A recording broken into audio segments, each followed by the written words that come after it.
Bonjour, bonsoir. Nous vous saluons au nom précieux de notre Seigneur et Sauveur Jésus-Christ et vous souhaitons la plus cordiale bienvenue sur Jésus-Christ, le seul dominateur, votre chaîne d'évangélisation favorite. Nous vous invitons à ne pas oublier de vous abonner, d'aimer et de partager, histoire que l'Évangile puisse arriver le plus loin possible. Vous êtes actuellement à l'heure de la méditation du jour. Jésus lui dit, « Thomas, parce que tu m'as vu, tu as cru. Heureux ceux qui n'ont pas vu et qui ont cru. » Jean chapitre 20, verset 29. Une autre chose dans la vie qui peut nous briser est le doute, surtout lorsque nous doutons de Dieu lui-même. Peut-être que la personne la plus étroitement associée au mot doute est le disciple Thomas. Beaucoup l'appellent Thomas le douteur en raison de sa rencontre avec Jésus et les autres disciples après la résurrection. Il y a deux rencontres distinctes mais similaires que les Écritures rapportent.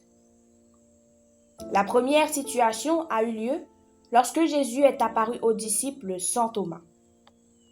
La porte est fermée, ils sont rassemblés et Jésus est soudain au milieu d'eux. Il dit « La paix soit avec vous ». Puis il leur montre ses mains et son côté. Il leur dit aussi qu'il les envoie dans le monde comme le Père l'a envoyé. Jésus part et les disciples racontent l'histoire à Thomas après cet événement incroyable. Sa réponse est ce dont nous nous souvenons. Il leur dit qu'il ne croit pas à moins de voir les empreintes de clous dans ses mains, de mettre son doigt dans les trous des clous et sa main sur le côté de Jésus où il a été transpercé par une lance sur la croix. Selon Jean, au chapitre 20, versets 19 à 25.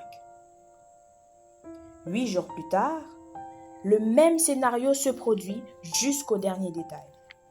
Et Jésus apparaît à nouveau, cette fois avec Thomas dans la pièce. Jésus invite immédiatement Thomas à regarder et à toucher ses mains et son côté. Il dit à Thomas, « Ne sois pas incrédule, mais crois. » L'évangile de Jean rapporte la réponse de Thomas. Il n'a pas tendu la main pour toucher Jésus, mais il est immédiatement tombé à ses pieds et a dit, « Mon Seigneur et mon Dieu. » Thomas a immédiatement cru.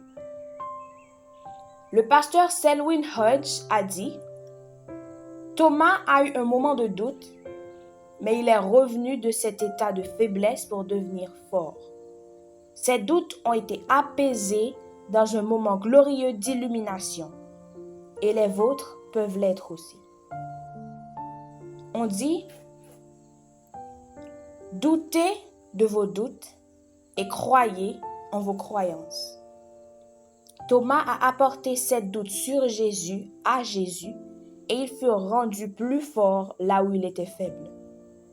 Son doute à propos de Jésus s'est transformé en une foi plus profonde en Jésus-Christ. Thomas n'est pas resté un sceptique. Au lieu de cela, il a pris à cœur la réponse à son doute et est devenu un fervent disciple du Christ. Tellement fort qu'il a pris un bateau pour l'Inde où il a prêché l'Évangile et a institué une communauté de croyants qui continue de croître jusqu'à nos jours. Et vous?